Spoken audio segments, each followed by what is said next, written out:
चंद्रमा की सतह पर होने वाले कंपन को भी रिकॉर्ड कर लिया गया है। इससे भविष्य को लेकर आशाएं बढ़ गई हैं, लेकिन इसरो की नज़र अगले 4 दिनों पर है। मीडिया रिपोर्ट्स में दावा किया जा रहा है कि इसरो को अब सबसे ज़्यादा तलाश हाइड्रोजन की है। अगर चंद्रयान 3 ने हाइड्रोजन को खोज लिया तो यह इस मिशन की सबसे बड़ी खोज होगी। दरअसल हाइड्रोजन और ऑक्सीजन की मदद से पानी बनाया जा सकता है। ऑक्सीजन चंद्रमा पर मिल चुकी है, अब हाइड्रोजन की खोज जारी है। अगर दोनों मिल जाते हैं तो चांद के साउथ पोल पर पानी के अस्तित्व को लेकर यह बहुत बड़ी खोज होगी। हालांकि चांद के साउथ पोल पर पहले ही पानी के प्रमाण मिल चुके हैं, लेकिन अभी तक ये साफ नहीं है कि यह कितनी क्वांटिटी में है और यह बहुत ही ठोस यानी बर्फ के रूप में है। ऐसे में ऑक्सीजन के बाद हाइड्रोजन की तलाश प्रमुख तलाश मानी जा रही है। यहाँ आपको ये भी बता दें कि भारत चंद्रमा के साउथ पोल पर पहुंचने वाला पहला देश है। चांद के साउथ पोल को लेकर हमेशा इस तरह के तथ्य सामने आते रहे हैं कि वहाँ बर्फ के रूप में पानी मौजूद है। पानी की मौजूदगी चांद पर जीवन के होने की संभावना को बढ़ाती है। पानी के अन्य उपयोग भी हैं। चांद पर ऑक्सीजन के बाद हाइड्रोजन मिलना स्पेस जगत में बेहद महत्वपूर्ण खोज हो सकती है।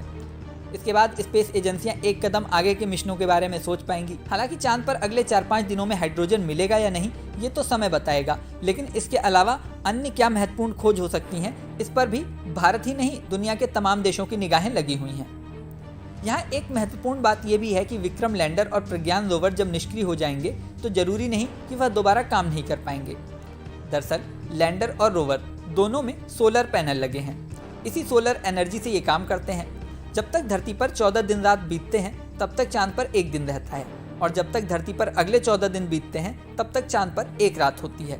ऐसे में जब चंद्रयान 3 ने चांद पर लैंडिंग की थी तब चांद पर दिन शुरू हो रहा था और सूरज की रोशनी चंद्रयान 3 को सीधी मिल रही थी।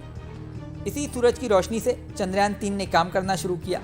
5 सितंबर तक चांद पर सूरज की रोशनी रहेगी और तब तक प्रज्ञान रोवर और विक्रम लैंडर काम करते रहेंगे। उसके बाद जैसे ही सूरज की रोशनी खत्म होगी और रात शुरू होगी, उसके बाद प्रज्ञान रोवर और विक्रम लैंडर काम करना बंद कर देंगे।